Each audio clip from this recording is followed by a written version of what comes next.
Yeah, of course. No. It's a very difficult thing to talk about. Like, I mean, I don't think so. I think you live your life, and maybe by example you influence people, but I don't think that there certainly was no agenda on my behalf or on behalf of the Frames to ever be, this shepherding, or band that did things. We were just doing what we did, and we were kind of trying to get through our existence as a band as cleanly as possible. So the godfather of a music scene, gosh, it's what a lovely thing to imagine you were part of, or that you might have influenced people, but never. If it was, I think the thing that the Frames can take any credit for being in any way central to a few different bands' careers is that we always, Claire, our manager, takes a lot of credit for this, because she's always been very open with our business transactions, with everything that we do financially. So bands would come to us and say, how much did it cost you to make this record, or to print this up, or to get that artwork on the card that you got it on? And we would always just tell them, and we'd say, well, how many records did you sell? And we would just tell them. And so, because transparency is a way of letting people into the idea of a village community. And I really believe in this idea that there's an old concept with musicians where when you're around other people, you have to be careful with them because they might steal your fire. And fuck that, it's not yours.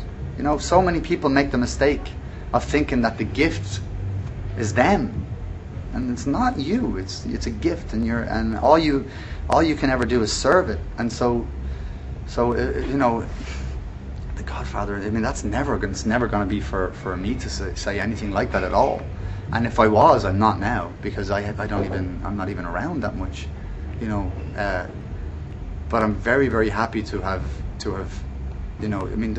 things were great for us here, with the Frames, and we always, I feel, and I want to say, and I hope it's true, that we always kept kind of a clear relationship with our friends and with the people who came to see our band, and also with other musicians that we knew, and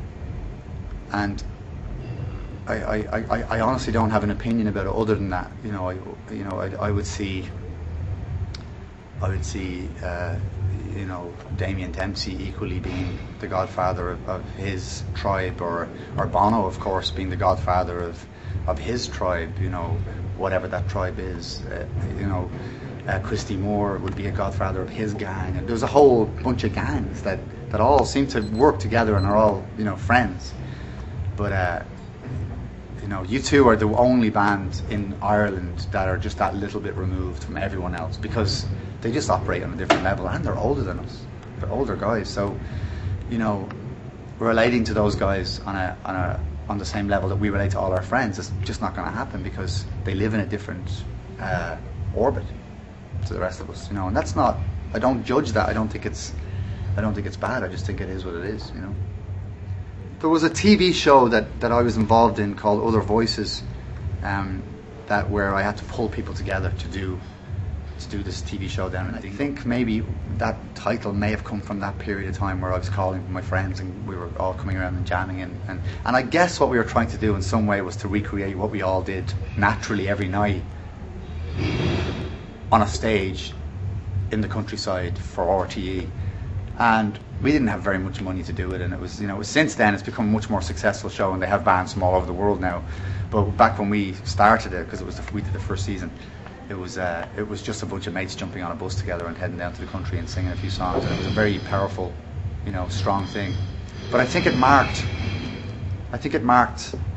not the end, but there's that thing of everything that grows must end. Everything that comes up, everything that rises up, and has that, and all the energy that we celebrate. If you think about a bubble coming from the bottom of the lake, and it rises up to the surface, and it rises and it rises, and it comes up and it hits the surface, and it goes pop, and that's the end of it. That's what we celebrate with bands. We celebrate because the moment the band reaches the point where everyone knows it and it's a known quantity, and not that it's the end of the band, but the pop is almost its death. This moment of its most beautiful moment is usually kind of its end, sadly, and so much of what makes things really interesting is that bit, the journey, and the attitude of that journey and the strive and the, you know, and I would hope, all you can hope is that when you have that moment, that something else is coming up behind it, so you can have it again, and you can have it again, and it doesn't need to be, you don't need to live and die once, you can live and die over and over and over. But I do think things naturally die, and I don't think that's a bad thing. I think nature is something you just have to respect. You know, scenes come and people are friends for a period of time, and it's golden and it's wonderful, and then it ends. And that gives way to other friends and other scenes. So I think right now, I'm not, you know, like I said, I'm not here very often, just through work, because I'm touring all the time. And if I was here, I wonder what I'd see. But I get the impression that there's a lot of good stuff going on. I see and I hear bands that seem to be doing really great music, even bands that I haven't even heard yet. But you know, mates tell me they're great. So you're I guess you keep an ear to the ground. But I think it's your responsibility to make your work, and then to step out of the way. You know, just tend to not want to try. Because the biggest problem with celebrity is that people experience this moment in the sun, this moment in the light, and they start sucking on the limelight because they want to keep the wonder of that moment. And actually, you know, it's your responsibility to step away from the light and to revert it and to hold a mirror up to it and shine it a different direction. And you know, anyone who's in a band, you know, knows that their duty as an artist is to destroy the stage, to destroy all that distance between you and your audience, and get down to what's, you know, what it's all about, just making work, making good songs. You know, so I, you know, I gladly would step out of the way for whoever's coming. I think it's great. You know, I'll keep making the work I make, and you know, there's room for us all. You know, it's the arc, and everyone's. If you imagine the bands are all the different animals, I think everybody's valid. And really, at the end of the day, everything's art or nothing's art. You know, if you think about it, this chair is a piece of art. It's crafted. It might be commercial art, but it's art, and everything's valid or nothing is valid.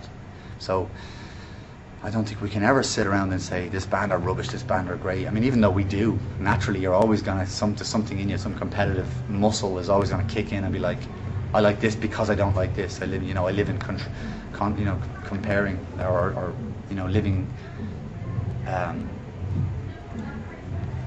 What's the word? Living your life in opposition to other things.